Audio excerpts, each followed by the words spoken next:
le corbeau, la gazelle, tu es le rat. À Madame de la Sablière je veux garder un temple dans mes vers, il n'est fini qu'avec l'univers. Déjà ma main en fondait la durée sur ce bel art qu'on les dû inventer, et sur le nom de la divinité que dans ce temple on aurait adoré. Sur le portail j'aurais ces mots écrits par les sacrés de la déesse Iris. Non celle-là qu'à Junon à ses gages. Car Junon même est le maître des dieux servirait l'autre, et serait glorieux du seul honneur de porter ses messages. L'apothéose à la voûte parut. Là, tout l'Olympe en pompe eût été vu plaçant Iris sous un dé de lumière. Les murs auraient amplement contenu toute sa vie. Agréable matière, mais peu fécond dans ces événements qui des états font les renversements. Au fond du temple eût été son image, avec ses traits, son souris, ses appas, son art de plaire et ne n'y pensez pas, ses agréments à qui tout rend hommage.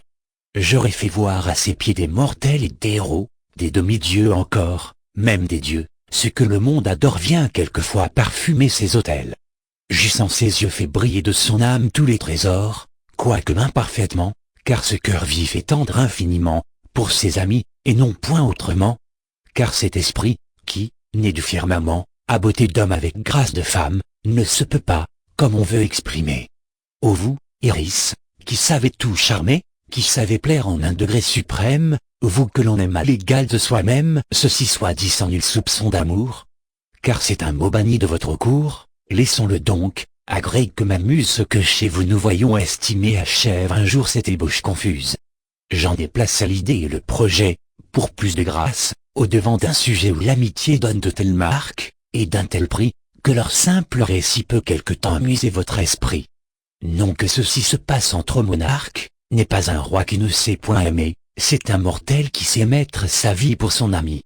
J'en vois peu de si bons. 4 animaux, vivants de compagnie, vont aux humains donner des leçons. La gazelle, le rat, le corbeau, la tortue, vivaient ensemble unis, douce société. Le choix d'une demeure aux humains inconnus assurait leur félicité. Mais quoi? L'homme découvre enfin toute retraite.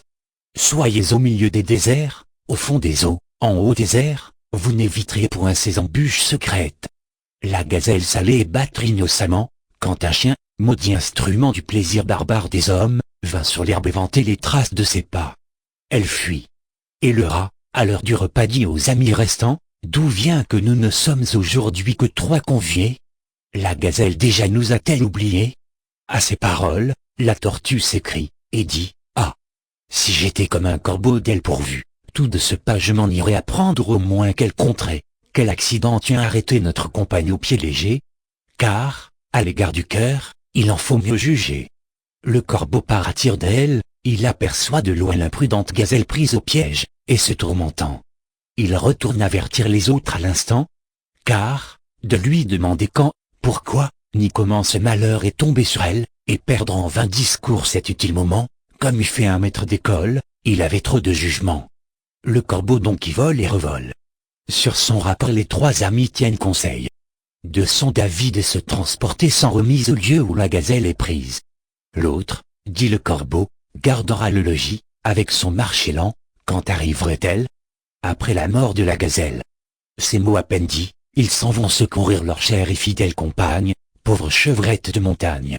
La tortue y voulut courir, la voilà comme en campagne, maudissant ses pieds courts avec juste raison, et la nécessité de porter sa maison. Ronge-émail, le rat a bon droit ce nom, coupe les nœuds du lac, on peut penser la joie. Le chasseur vient, et dit, qui m'a ravi ma proie. Ronge-émail, à ces mots, se retire en un trou, le corbeau sur un arbre, en un bois la gazelle, et le chasseur à demi fou de n'en avoir nulle nouvelle, aperçoit la tortue, et retient son courroux.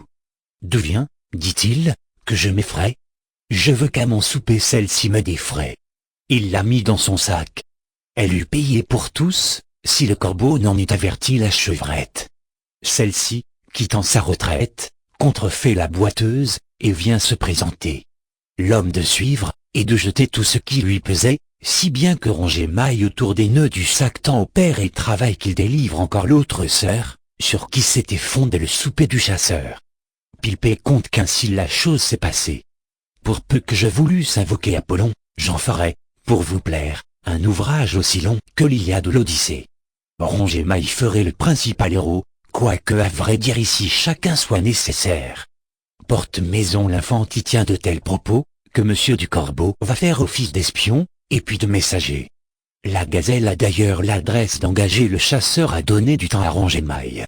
Ainsi chacun en son endroit s'entremet, agite, et travaille. À qui donner le prix? Au cœur si l'on m'en croit. Que n'ose et que ne peut l'amitié violente. Cet autre sentiment que l'on appelle amour mérite moins d'honneur. Cependant chaque jour je le célèbre et je le chante. Hélas! Il n'en rend pas mon âme plus contente. Vous protégez sa sœur, il suffit. Et mes vers vont s'engager pour elle à des tons tout divers.